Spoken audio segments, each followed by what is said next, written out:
You already know who it is, man. Osiris Lord, it's me, it's you, it's everybody. It's everybody in the universe. Shout out to y'all. Thank y'all for making it to episode 12. I really appreciate that. And just for that, I felt like I was going to talk about mental hygiene. Specifically at the last episode of at least this season, because I feel like it has to do a lot with everything we went over.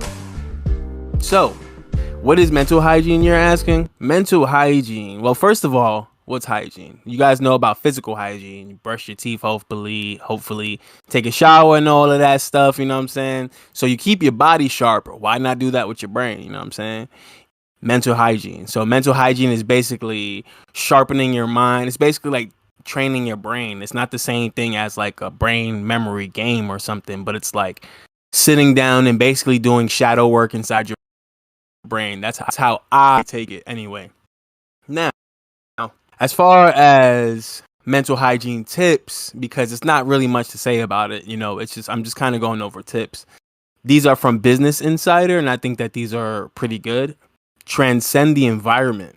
To transcend your environment, you must mentally overcome any physical factors you can't control, such as when the air conditioning goes out at work during a hot summer.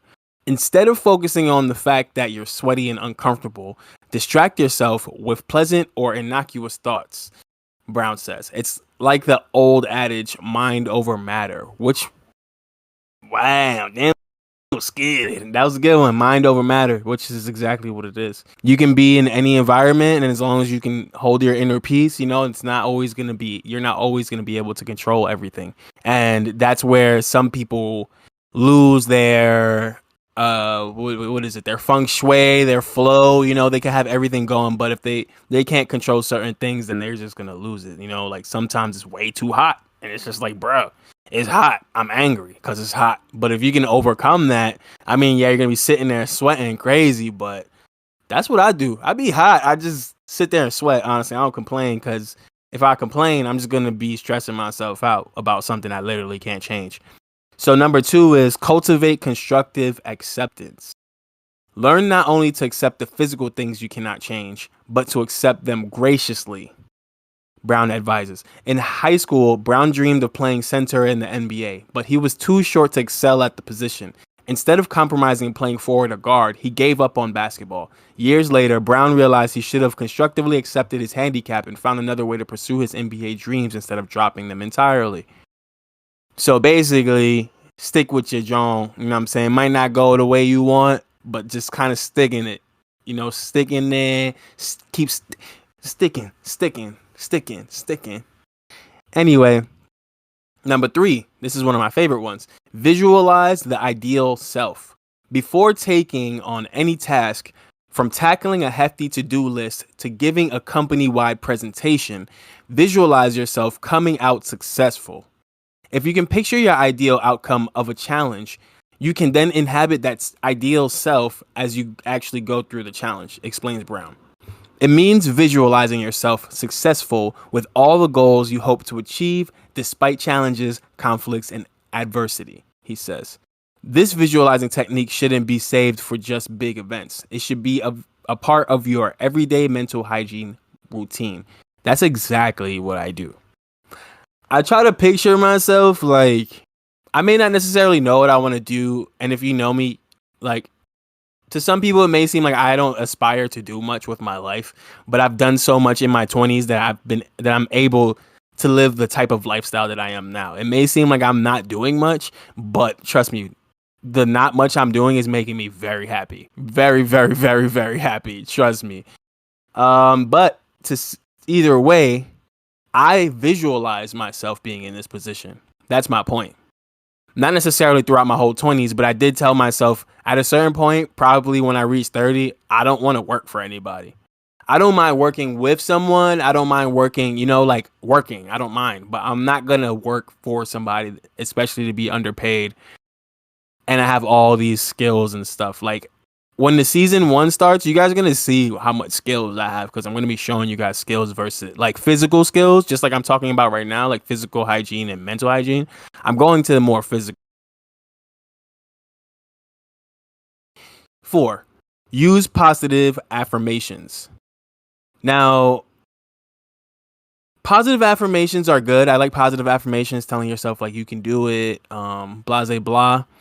But don't turn it into toxic positivity. A lot of people have toxic positivity where it's like everything's going to be fine and this, that, and the third. Like, you got to be logical. I feel like you have to be very logical in your affirmations and your positivity. I feel like if you're using affirmations, that's great, but use realistic ones. Don't use affirmations like I am the greatest God in the world and blah, blah, blah. Like, use real, like, you can, if that's going to improve your confidence and, you know, in yourself and stuff like that, go for it. I don't really care. You know, narcissism, that's something we spoke about, and just being super self-confident. You know, like, I have no problem with that. My name is Osiris Lord. It's literally Osiris and Lord. Like, I clearly have a God complex. Anyway, like I said, I digress. This is just episode 12, so, you know, I feel like I just want to talk a little bit, you know. So, using positive affirmations. Think of a phrase that gets you motivated. For example, you can do it, and repeat it as you tell yourself to think positive thoughts.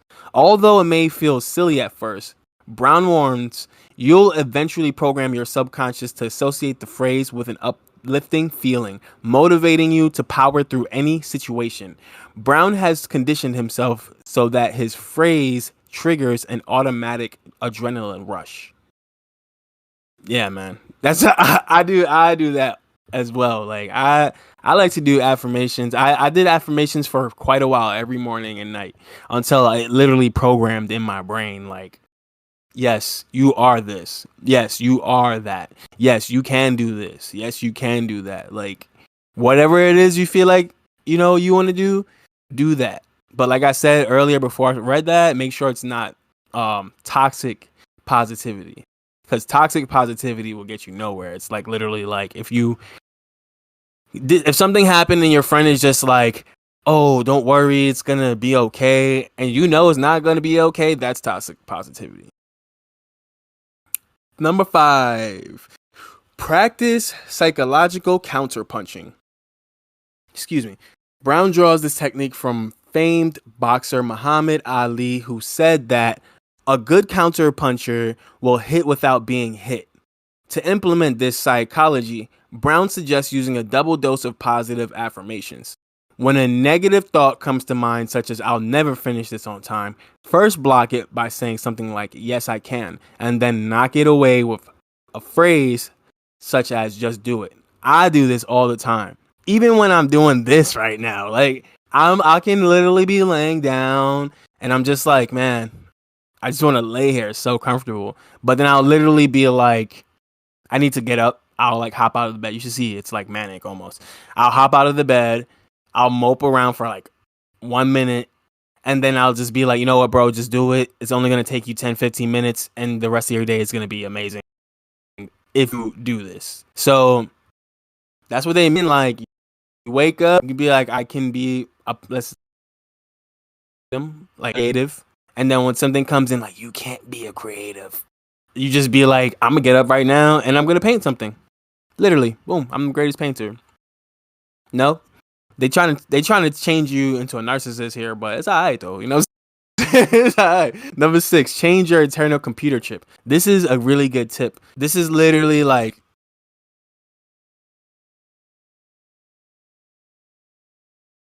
it only comes from me potentially being a robot. A lot of people can't necessarily just rewire their brain like this. I feel like I be downloading information in my brain. It's not like I learn, bro. It's like I get some information, I'm just like boop, and I can just automatically apply it. I know a lot of people can't necessarily do that. So change your internal computer chip.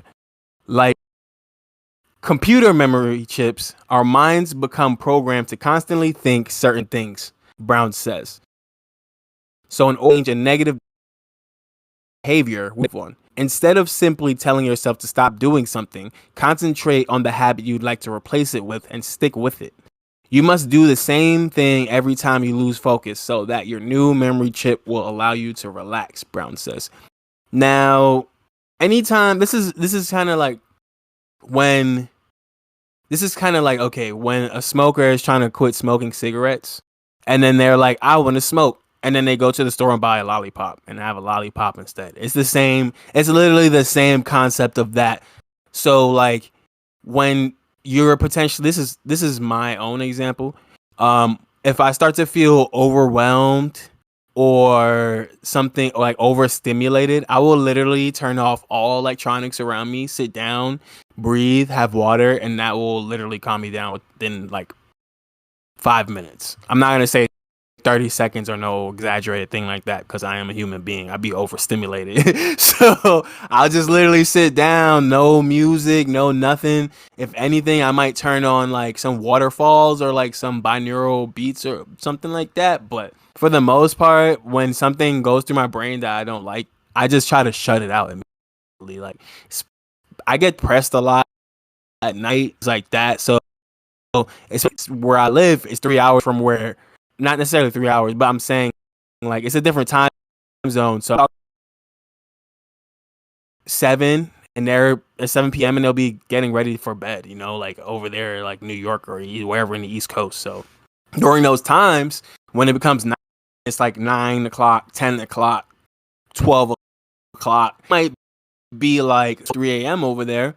So I'll be depressed, and when I'm depressed, I'll watch it. Drawing is my new thing. Just like start drawing. So change your internal computer chip.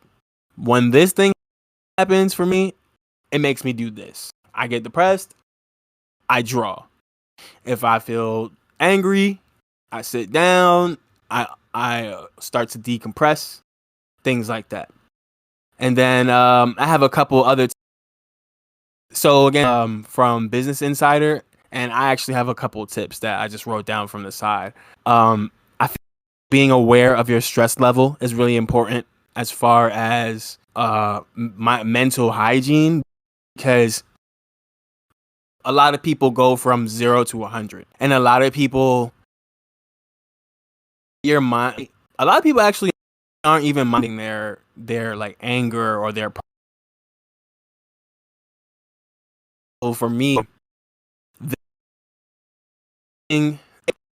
today I missed for my homework. That stressed me out. That has me at 15% stress. Cool. Later on today, my friend was supposed to meet me, take me out, whatever the case was. It's a big part of my day that made me really stressed out. That just added 45 points to the stress level. Now we're at 60. That type of thing. You know, like, okay, I'm super stressed. I need to take a break. That's one thing that's really important. You need to off the screen. You need to like really try to gauge that, like, for real, because that's why a lot of people blow up when they're angry and they're like talking to people, and then they're just like all of a sudden something triggers them and then they just explode. That's because most of the time they're not minding their stress level and they're not minding the things that are making them upset, and they're not able to talk about what's making them upset with people.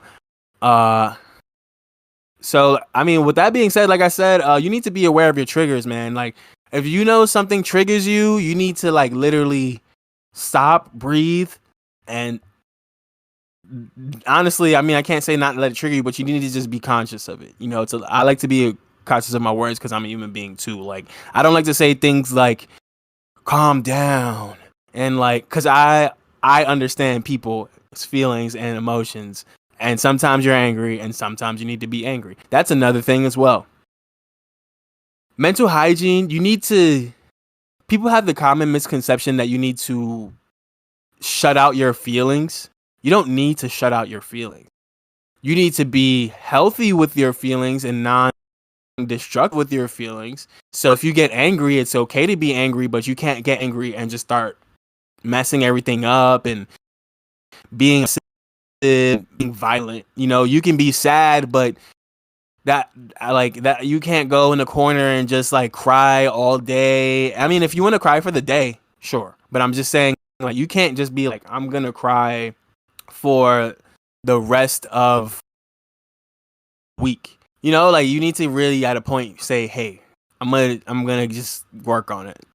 So basically, my tips were: be aware of stress levels, be aware of your triggers, avoiding toxic positivity. Again, I actually mentioned it earlier, but when things are going bad, man, you can't just always be like, this is okay, this is fine. It's like that meme with the dog. He's just in the fire, or they're just in the fire, and they're just like, this is fine. It's not fine.